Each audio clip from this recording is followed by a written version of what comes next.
राष्ट्रपिता महात्मा गांधी ने इस हिंदुस्तान को आज़ाद कराया। सबसे ज़्यादा अगर योगदान था तो उनका योगदान था, इसलिए उन्हें राष्ट्रपिता की उपाधि दी गई।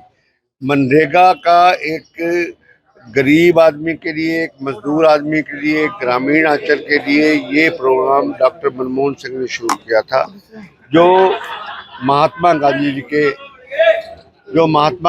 के नाम से था। मेरे को इस बात का औचित्य समझ नहीं आता कि अगर आपने कानून बन के वही मजदूरों को और वही एक पंचायत को या प्रगति के लिए, विकास के लिए फंड्स देने हैं, तो महात्मा गांधी जी का नाम चेंज करने की क्या जरूरत थी?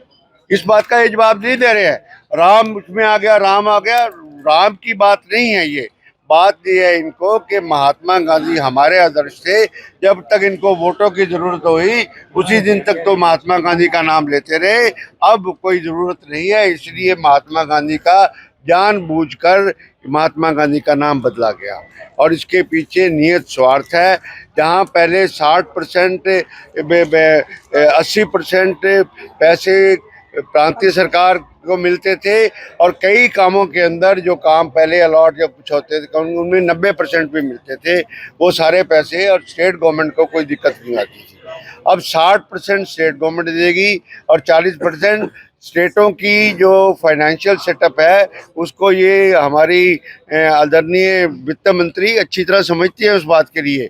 और यहाँ पर भी इस बात के लिए बताना चाहते हैं आपके माध्यम से कि जब भूपेंद्र सिंह हुड्डा जी ने ये सरकार यहाँ पर छोड़ी थी, कांग्रेस की 68,000 करोड़ रुपए का कर्जा था और अब 4,25,000 करोड़ का कर्जा है सरकारों की। हमारी सरकार हराने की बात नहीं है, पंजाब का भी यही हाल है और जो शासित प्रदेश जो भारतीय जनता पार्टी के हैं उनका भी यही हाल है। इसका मतलब ये है कि जो नया एक्ट भी लाए हैं वो भी एक खोखला एक्ट है, उससे किसी मजदूर का नहीं होगा और ना ही विकास की बात होगी।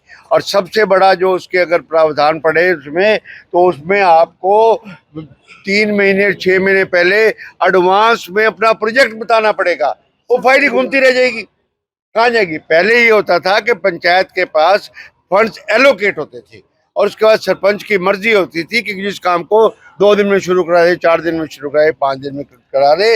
ये प्रजातंत्र के भी खिलाफ है और जानबूझ के महात्मा गांधी जी का नाम चेंज कर दिया गया है। धर्म की राजनीति करते हैं और उसकी एब्रीवेशन जानबूझ के ऐसी बनाई है कि जिसमें आर भी कैपिटल हो, ए भी कैपिटल हो और उसमें कैपिटल हो और मंत्री वहां पर जो भारतीय जनता पार्टी के हैं वो सदन के अंदर कहते हैं जी जी राम जी, जी राम जी। ये टोटल एक देश की धर्म के नाम पे राजनीति करने के अलावा और कुछ नहीं है। कोई विकास की बात नहीं है, कोई और भी।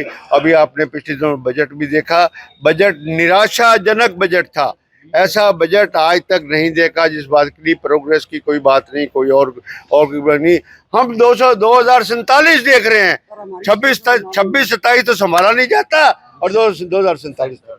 बत्रा जी, इसमें आपसे ये पूछना चाहिए कि जो बजट है उसमें भी दोनों नीतियों के लिए बजट तय किया गया है, मनरेगा के लिए भी बीबी राम जी के लिए।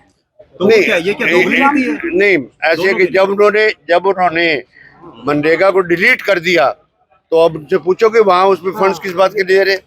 क्योंकि वर्ड है कि जो नया एक्ट आया है जिसके आगे GRAM जो लगता है उसमें लिखा हुआ है कि प्रीवियस एक्ट जो 2005 के अंदर मनरेगा एक्ट आया था उसको हम रिपील करते हैं।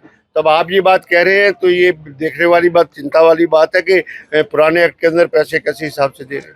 अच्छा सर, 20 फरवरी को जो है हरियाणा का बजट की तैयारी बिल्कुल तैयारी है जी, उसके लिए अलग कर लेंगे। बेचारा अभी तो बड़े दिन हाथ के रोड़ा है, अभी तो 20 तारीख से शुरू है। कुछ बताना चाहते हैं? पूछो। पूरी तैयारी है जोर शोर से और वहां पर इनका बैंड बजाएंगे और बस।